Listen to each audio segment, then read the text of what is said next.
आप सभी को मेरा प्रणाम। आप सभी का इस चैनल पर एक बार फिर से स्वागत है। मैं मालविका चतुर्वेदी। आज इस वीडियो में हम अपने देश की राजधानी यानी कि दिल्ली की कुछ फेमस जगह के बारे में जानेंगे, जैसे बंगला साहब, इंडिया गेट। ये वो फेमस जगह हैं कि अगर आप दिल्ली के बारे में बात करते हैं तो उनकी इन जगहों के बारे में ज़रूर लोग बात करेंगे। तो हम इन जगह पर गए थे, इनके रिलेटेड आप कैसे जाएं, कहाँ से जाएं, मेट्रो सही रहेगा या जो भी जगह हैं इनमें कैसे एक्सप्लोर करें, क्या क्या चीज़ें आपको ध्यान रखनी चाहिए, इस सब चीज़ों के बारे में जानेंगे। तो आगे इस वीडियो को देखते हैं और मैं यही आशा करती हूँ कि आप लोगों को इससे आगे मदद मिले जब भी आप घूमने जाएं तब। तो अभी सबसे पहले हम बात करते हैं जंतर मंतर के बारे में। आपको जंतर मंतर यहाँ से दिख रहा होगा। अगर आपको ऐसी प्लेसेस पसंद है तो आप जंतर मंतर जा सकते हैं। ये जितनी भी जगह आपको इस वीडियो में दिखेंगी उन सब के लिए कॉमन स्टेशन जो है वो है आपका राजीव चौक। राजीव चौक स्टेशन से आपको जो इलेक्ट्रॉनिक बसेस चलती हैं दिल्ली में वो सब जगह के लिए मिल जाएंगी, तो आप उनको लेके आराम से जा सकते हैं। राजीव चौक मेट्रो स्टेशन से काफ़ी दूर नहीं है। इसके अलावा आपको ऑटोज़ और ये सब बहुत आराम से वहाँ मिल जाएंगे, तो आप उनसे भी जा सकते हैं जैसा आपको कंफर्ट लगे। अब इसके बाद हम गए थे बंगला साहब। बंगला साहब गुरुद्वारा है, काफ़ी फेमस। अगर आप कभी भी दिल्ली की लिस्ट देखते हैं कि कहाँ कहाँ आपको जाना चाहिए तो उनमें से ये एक प्लेस है। ये जो प्लेस है ये कनॉट प्लेस के पास पड़ती है। अब इसकी हिस्ट्री क्या है कि 17th सेंचुरी में जो गुरु बंगला साहब जो बनाया गया उसको पहले वो पैलेस था जो कि राजा जो थे जय सिंह जयपुर के, उनका पैलेस था।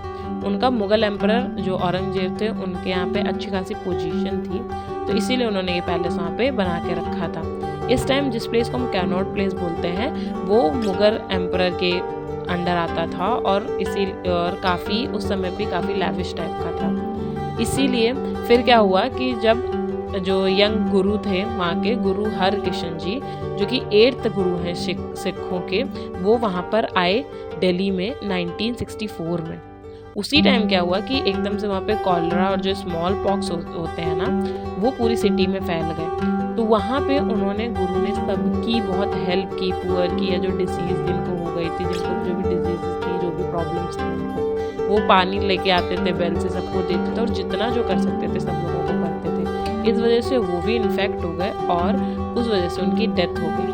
तो 30 मार्च 1664 में गुरु हरकृष्ण जी जब ख़त्म हो गए, मतलब डेथ हो गई उनकी, तो उसके बाद राजा जय सिंह ने जो वो बेल था जहाँ से वो पानी ला के सबको कुआं, उस जगह से जहाँ से पानी लाते थे उसके ऊपर एक टैंक बनवा दिया और आज भी उस टैंक में पानी है। तो उस पानी को ऐसा बोलते हैं कि जो भी उसमें पानी में नहाता है या उसको अपने ऊपर डालता है तो वो पूरा का पूरा उनकी जो भी परेशानियां उनको दूर कर देते हैं, उनकी जो डिसीजेज होती है उनसे दूर रखते हैं। इसलिए उस पानी को अमृत बोला जाता है। तो अभी आप जो ये देख रहे हैं ये गुरुद्वारे का मेन पोर्शन है जो कि पूरा गोल्ड से बना हुआ है। ये जितना आपको गोल्ड दिख रहा है ये गोल्ड से बना हुआ है। इसको एक तरीके से छोटा अमृतसर आप कह सकते हो क्योंकि बिल्कुल वैसी ही फीलिंग आती है यहाँ पे जाने के बाद।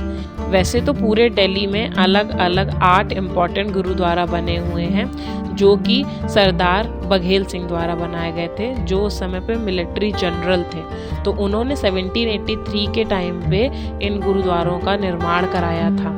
अब इसके बारे में अगर आपको बहुत ज़्यादा जानना है तो अभी रिसेंटली यहाँ पे बंगला साहब में म्यूज़ियम बनाया गया है और इस पूरे म्यूज़ियम में जो भी स्टोरी है ये बंगला साहब कैसे बना, यहाँ पे क्या हुआ और किसने यहाँ पे क्या क्या किया और सिख धर्म से रिलेटेड जो भी चीज़ें हैं आपको यहाँ पे देखने के लिए बहुत आराम से मिल जाएंगी। ये म्यूज़ियम बहुत ही सुंदर बनाया गया है। आप दिल्ली आते हैं तो आप यहाँ पे ज़रूर आएँ, एक बार उसको देखें। आपको म्यूज़ियम में, क्योंकि अंदर ज़्यादा फ़ोन यूज़ ही नहीं करने देते, मैं थोड़ा सा क्लिप बनाया था इस पर डालने के लिए, तो आप जब जाएँ तो वहाँ पूरा पढ़ें तो आपको इन्फॉर्मेशन मिलेगी।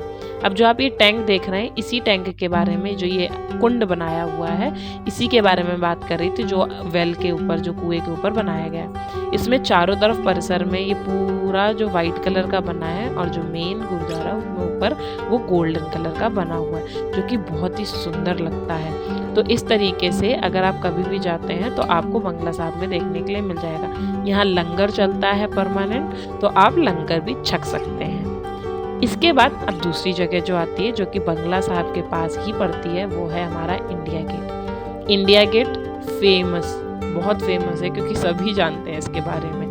दिल्ली के बारे में बात करें तो इंडिया गेट, रेड फोर्ट, ये सब जगह के बारे में ज़रूर बात होती है। अब इंडिया गेट जाने के लिए हमने बंगला साहब से ई बस ली थी, जिसने कि हमें 10 मिनट में इंडिया गेट के पास में उतार दिया था। थोड़ा सा आपको आधा किलोमीटर लगभग वॉक करना पड़ेगा और आप पहुंच जाएंगे। ये जो जगह देख रहे हैं, ये रोड क्रॉस करने के लिए अंडरग्राउंड बना हुआ है। तो यहाँ पे भी पूरा जो इंडिया गेट कैसे बना, इसका आर्किटेक्चर के बारे में, किसने बनाया, क्या बनाया, ये सारे इन्फॉर्मेशन के लिए यहाँ पे पिक्चर्स लगा के रखे हैं, तो इनमें आप देख सकते हैं। अभी जो ये अंडरग्राउंड जो वे बनाया हुआ है, काफ़ी पुराना नहीं है, अभी बनाया गया है। तो जो लोग बहुत पहले गए होंगे तो उन्होंने शायद नहीं देखा होगा, तो वो आप देखने जा सकते हैं। बंगला साहब की भी कोई फ़ीस नहीं है, किसी तरीके का कोई टिकट नहीं है। वैसे ही इंडिया गेट में भी जाने के लिए कोई टिकट वगैरह ऐसा कुछ भी नहीं है एज सच, तो आप आराम से जा सकते हैं यहाँ पे।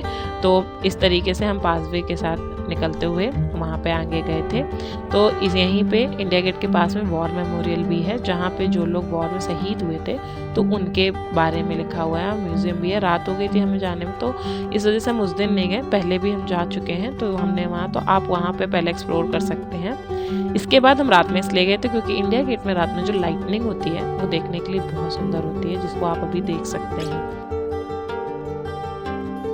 ये जो इंडिया गेट है, इसको ऑल इंडियन वॉर मेमोरियल भी कहा जाता है, क्योंकि ये इसके पास जो वॉर मेमोरियल मतलब कि कर्तव्य पथ के पास जो है, उसको मैंने अभी बताया आपको। उसके अलावा इंडिया गेट को इसलिए राजपथ पे बनाया गया था क्योंकि जो भी 84,000 सोल्जर जो इंडियन आर्मी के जवान शहीद हुए थे 1914 से 1921 के बीच में फर्स्ट वर्ल्ड वॉर में, तो उनकी याद में इसको मेमोरी में बनाया गया है। इसी के साथ और भी बहुत सारे एंग्लो अफगानिस्तान वॉर जो हुआ था, इसके अलावा जितने भी मतलब वॉर हुए और उसमें जो लोग भी शहीद हुए हैं, तो उनकी याद में इसको इंडिया गेट को बनाया गया है। तो इंडिया गेट जो एस्टेब्लिश हुआ, ये 10 फरवरी मतलब 10 फरवरी 1921 में इसका एस्टेब्लिशमेंट हुआ था।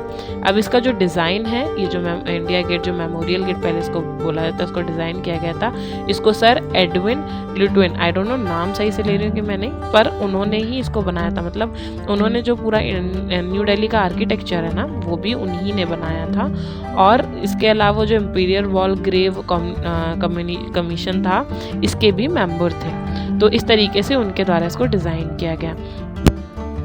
तो इंडिया गेट मतलब सुबह के टाइम जब सनराइज होता है तो बहुत सुंदर लगता है, और दूसरा टाइम रात में। इसकी कोई टाइमिंग नहीं है ऐसा सच, मतलब कि आप इतने बजे इतने नहीं, ये पूरे टाइम खुला रहता है, तो आप कभी भी जा सकते हैं। बाकी रात में अगर आप जाते हैं तो आपको लाइटनिंग वगैरह देखने के लिए मिल जाएगी, इसलिए मैं बोल रही थी। इंडिया गेट में भीड़ काफ़ी होती है क्योंकि बाहर के लोग, फॉरेनर, और वहाँ इंडिया जो न्यू दिल्ली के हैं वो भी आते ही आते हैं यहाँ पे। तो इस तरीके से, बट इतनी ज़्यादा जगह है कि आपको ज़्यादा रश नहीं होगा, तो आप आराम से देखने के लिए यहाँ जा सकते हैं।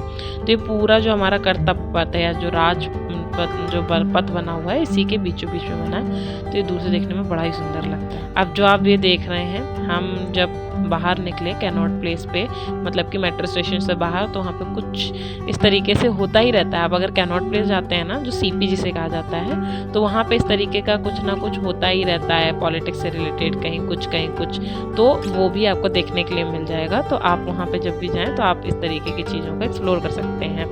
बाकी हम उसके बाद हमने थोड़ा सा पालिका बाज़ार जो है ना, अंडरग्राउंड मार्केट, जो कि काफ़ी बड़ा मार्केट है, ऐसे कहते हैं कि इसमें एक बार में काफ़ी सारे लोग आ सकते हैं, और इसमें कम से कम 1000 से ज़्यादा शॉप्स हैं जितना मुझे जानकारी है।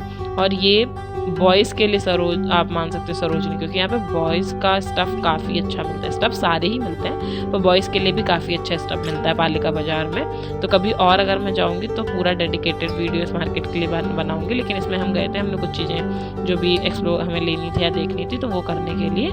तो ये भी बताने का मतलब है कि कैनॉट प्लेस में ही पड़ता है, मतलब कि ये सब जगह जगह पड़ती हैं पास में ही। तो ये मार्केट है जो आप इनके साथ एक ही दिन में जाके, जैसे इंडिया गेट, बंगला साहब, और उसी के साथ में आप यहाँ पे शॉपिंग करना चाहते हैं तो आप यहाँ जा सकते हैं पालिका बाजार। जो राजीव चौक मेट्रो स्टेशन है, तो आप मेट्रो स्टेशन से बाहर ना भी आएँ तो अंदर ही से इसके लिए रास्ता है, तो वहाँ जा सकते हैं। इसी के पास में दूसरा मार्केट है जो कि यहाँ से 1 किलोमीटर भी नहीं पड़ता है लगभग, तो वो है आपका जनपद मार्केट में आपको लेडीज़ के लिए ज़्यादा शॉपिंग, मतलब गर्ल्स के लिए ऐसे करके उनका ज़्यादा स्टफ़ मिलेगा। बाकी यहाँ पे एक गुजराती लेन है जहाँ पे आप गुजराती सामान बहुत आराम से खरीद सकते हैं। तो बाकी सूट्स हैं या वेस्टर्न और आपको इंडियन दोनों टाइप के स्टफ़ मिल जाएंगे।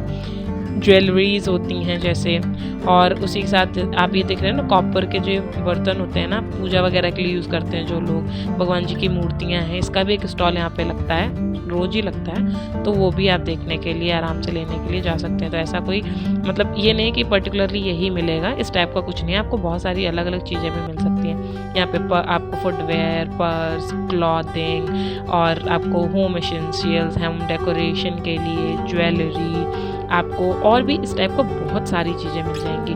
तो अगर आप जनपद जाते हैं ना, तो आप इस तरीके से, जैसे आप डेकोर देख लीजिए, ये इतने सुंदर सुंदर बुद्धा और इन सब के जो आपको स्टैचूज देखने के लिए मिल रहे हैं, हमने भी यहाँ से स्टफ बाय किया था।